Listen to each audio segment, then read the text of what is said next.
इस वक्त देश में बहुत तेजी से काम चल रहा है वैक्सीन को लेकर भी, और तमाम दवाइयों खासकर ऑक्सीजन की जो कमी है उसको दूर करने के लिए भी प्रयास किए जा रहे हैं।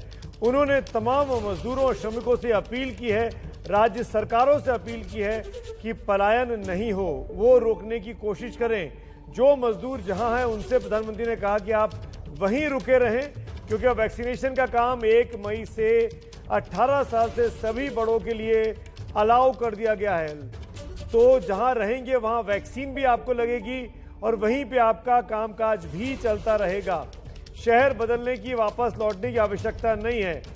लॉकडाउन को लेकर भी पीएम ने कहा कि लॉकडाउन राज्य सरकारों को अंतिम विकल्प के तौर पर देखना चाहिए, लॉकडाउन लगाने से बचना चाहिए।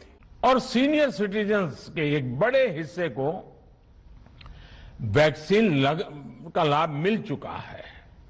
साथियों, कल ही वैक्सीन को लेकर हुए एक और अहम फैसला भी हमने किया है। 1 मई के बाद से 18 वर्ष के ऊपर के किसी भी व्यक्ति को वैक्सीनेट किया जा सकेगा।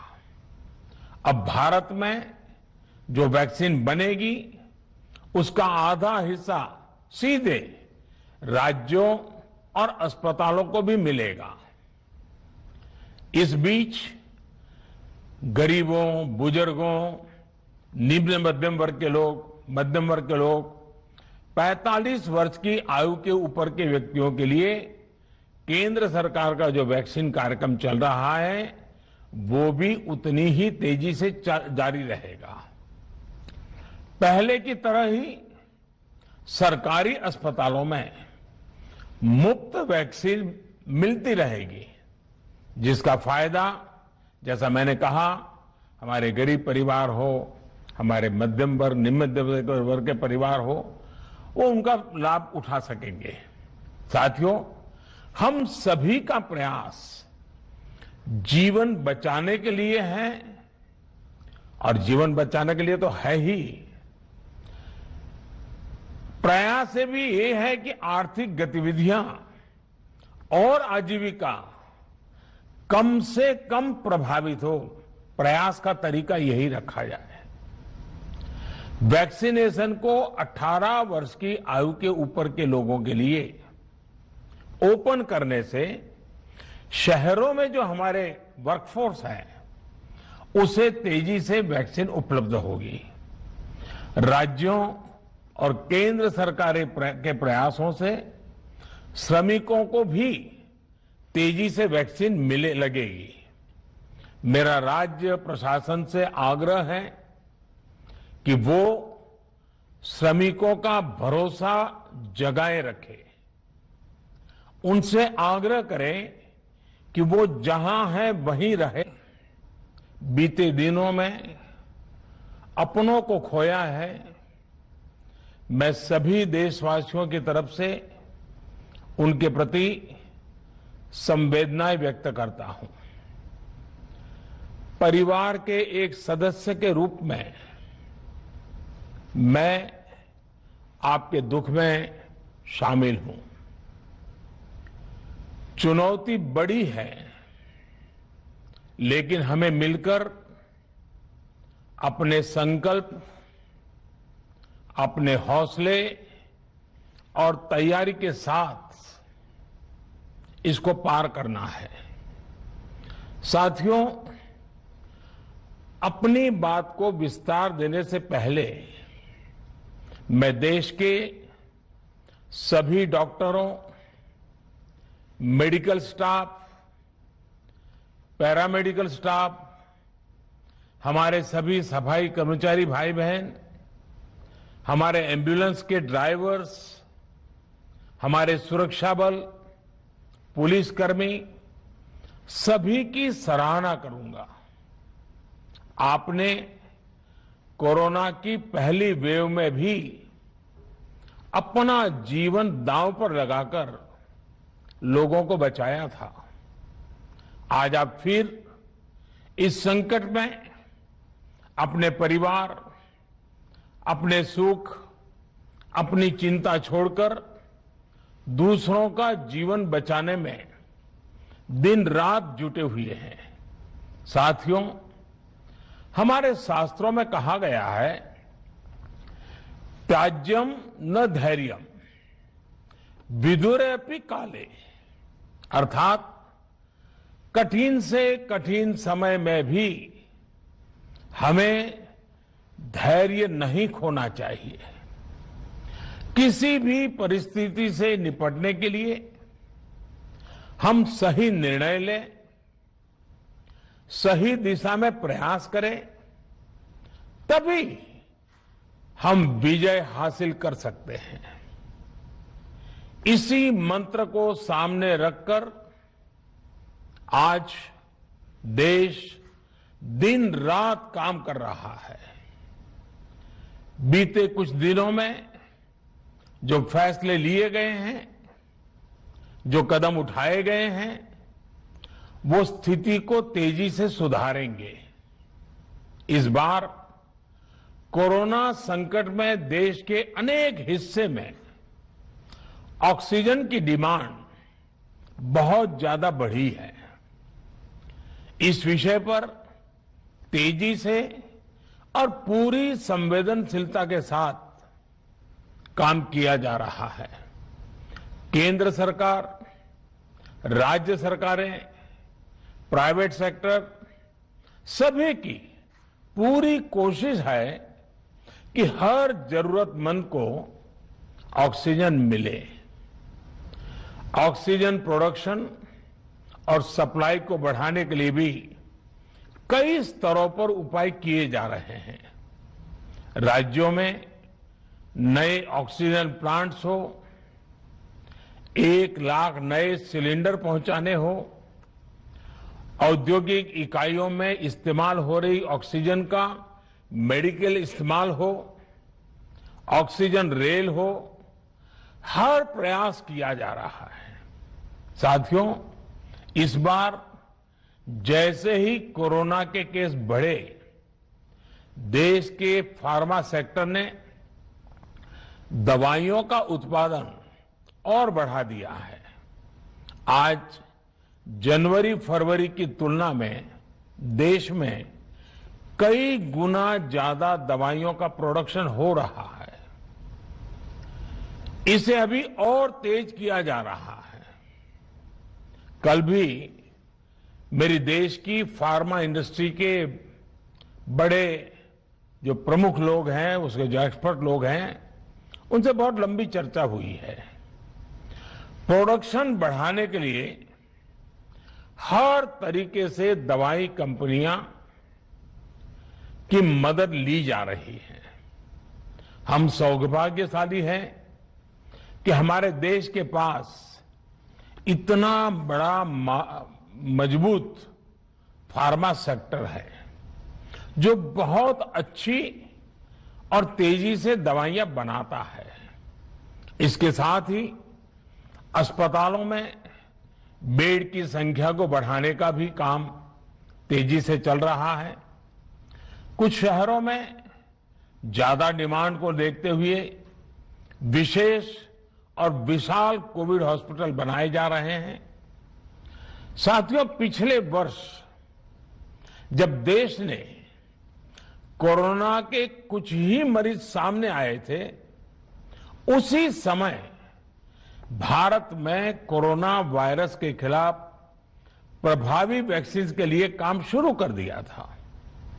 हमारे वैज्ञानिकों ने दिन रात एक करके बहुत कम समय में देशवासियों के लिए वैक्सीन विकसित की है। आज दुनिया की सबसे सस्ती वैक्सीन भारत में है। भारत की कोल्ड चेन व्यवस्था के अनुकूल वैक्सीन हमारे पास है।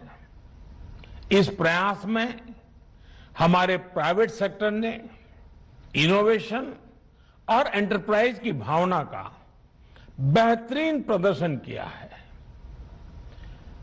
वैक्सीन की अप्रूवल्स और रेगुलेटरी प्रोसेसेस को फास्ट ट्रैक पर रखने के साथ ही सभी साइंटिफिक और रेगुलेटरी मदद को बढ़ाया गया है।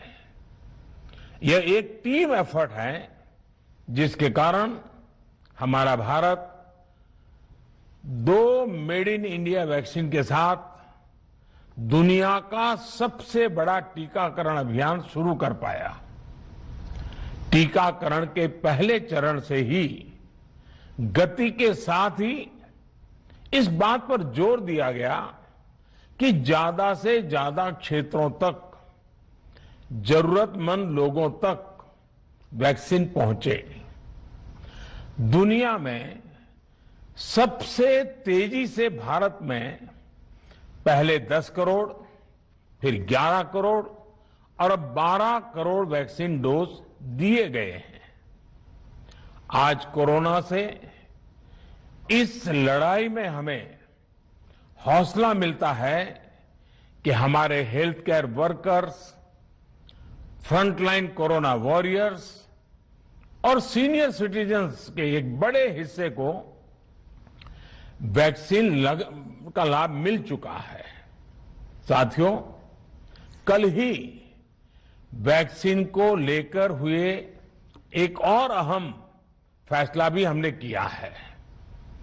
1 मई के बाद से 18 वर्ष के ऊपर के किसी भी व्यक्ति को वैक्सीनेट किया जा सकेगा। अब भारत में जो वैक्सीन बनेगी उसका आधा हिस्सा सीधे राज्यों और अस्पतालों को भी मिलेगा। इस बीच गरीबों, बुजुर्गों, निम्न मध्यम वर्ग के लोग 45 वर्ष की आयु के ऊपर के व्यक्तियों के लिए केंद्र सरकार का जो वैक्सीन कार्यक्रम चल रहा है वो भी उतनी ही तेजी से जारी रहेगा। पहले की तरह ही सरकारी अस्पतालों में मुफ्त वैक्सीन मिलती रहेगी, जिसका फायदा, जैसा मैंने कहा, हमारे गरीब परिवार हो, हमारे मध्यम वर्ग, निम्न मध्यम वर्ग के परिवार हो, वो उनका लाभ उठा सकेंगे। साथियों, हम सभी का प्रयास जीवन बचाने के लिए है और जीवन बचाने के लिए तो है ही, प्रयास से भी ये है कि आर्थिक गतिविधियां और आजीविका कम से कम प्रभावित हो। प्रयास का तरीका यही रखा जाए। वैक्सीनेशन को 18 वर्ष की आयु के ऊपर के लोगों के लिए ओपन करने से शहरों में जो हमारे वर्कफोर्स है उसे तेजी से वैक्सीन उपलब्ध होगी। राज्यों और केंद्र सरकार के प्रयासों से श्रमिकों को भी तेजी से वैक्सीन मिले लगेगी। मेरा राज्य प्रशासन से आग्रह है कि वो श्रमिकों का भरोसा जगाए रखे। उनसे आग्रह करें कि वो जहां है वहीं रहे। राज्यों द्वारा दिया गया ये भरोसा उनकी बहुत मदद करेगा कि वो जिस शहर में है वहीं पर अगले कुछ दिनों में वैक्सीन भी लगेगी और उनका काम भी बंद नहीं होगा। साथियों, पिछली बार जो परिस्थितियां थी वो अभी से काफी भिन्न थी। तब हमारे पास इस वैश्विक महामारी से लड़ने के लिए कोरोना स्पेसिफिक मेडिकल इंफ्रास्ट्रक्चर नहीं था। आप याद करिए देश की क्या स्थिति थी। कोरोना टेस्टिंग के लिए पर्याप्त लैब नहीं, पीपीई का कोई प्रोडक्शन नहीं, हमारे पास इस बीमारी के ट्रीटमेंट के लिए कोई खास जानकारी भी नहीं। लेकिन बहुत ही कम समय में हमने इन चीजों में सुधार किया। आज हमारे डॉक्टरों ने कोरोना के इलाज की बहुत ही अच्छी एक्सपर्टीज हासिल कर ली है। वो ज्यादा से ज्यादा जीवन बचा रहे हैं। आज हमारे पास बड़ी मात्रा में पीपीई किट्स हैं, लैब्स का बड़ा नेटवर्क है और हम लोग टेस्टिंग की सुविधा को निरंतर बढ़ा रहे हैं। साथियों, देश ने कोरोना के खिलाफ अब तक बहुत मजबूती से और बहुत धैर्य से लड़ाई लड़ी है। इसका श्रेय आप सभी को, सभी देशवासियों को ही जाता है। अनुशासन और धैर्य के साथ कोरोना से लड़ते हुए आप देश को यहां तक लाए हैं। मुझे विश्वास है जन भागीदारी की ताकत से हम कोरोना के इस तूफान को भी परास्त कर पाएंगे। आज हम अपने चारों ओर देख रहे हैं कि कैसे कई लोग, कई सामाजिक संस्थाएं जरूरतमंदों तक मदद पहुंचाने में दिन रात जुटे हैं। दवाई पहुंचाना हो, खाने या रहने की व्यवस्था करनी हो, लोग पूरे मनोयोग के साथ काम कर रहे हैं। मैं इन सभी के सेवा भाव को आदरपूर्वक नमन करता हूं और देशवासियों से अपील करता हूं कि अधिक से अधिक मात्रा में इस संकट की घड़ी में देशवासी आगे आएं और जरूरतमंदों तक मदद पहुंचाएं। समाज के पुरुषार्थ और सेवा के संकल्प से ही हम ये लड़ाई जीत पाएंगे। मेरा युवा साथियों से अनुरोध है कि वो अपनी सोसाइटी में, मोहल्ले में, अपार्टमेंट्स में छोटी छोटी कमेटियां बनाकर कोविड अनुशासन पालन करवाने में मदद करें। हम ऐसा करेंगे तो सरकारों को न कभी कंटेनमेंट जोन लगाने की जरूरत पड़ेगी, न कर्फ्यू लगाने की जरूरत पड़ेगी और लॉकडाउन का तो सवाल ही नहीं उठता है, आवश्यकता ही नहीं पड़ेगी। स्वच्छता अभियान के समय देश में जागरूकता फैलाने के लिए मेरे बाल मित्रों ने बहुत मदद की थी। छोटे छोटे बालक, 5वीं, 7वीं, 8वीं, 10वीं में पढ़ने वाले, उन्होंने घर के लोगों को समझाया था, मनाया था। उन्होंने बड़ों को भी स्वच्छता का संदेश दिया था। आज मैं फिर अपने बाल मित्रों से एक बात विशेष तौर पर कहना चाहता हूं।